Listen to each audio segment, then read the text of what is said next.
Vision 2030, madini ni maisha na utajiri.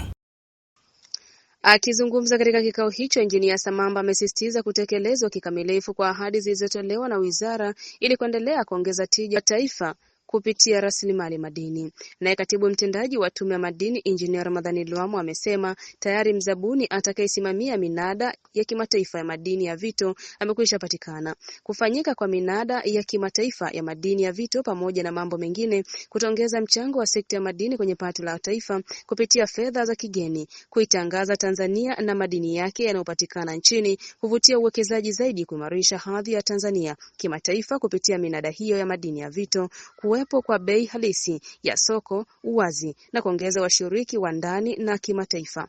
Manufaa mengine ni pamoja na kukuza wachimbaji wa ndani, masoko ya uhakika ya madini ya vito na bei za uhakika.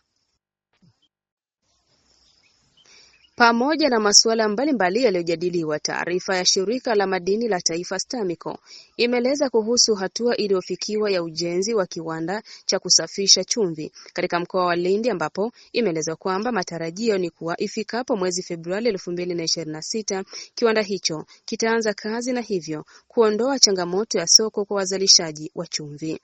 Mohab TV, Dodoma.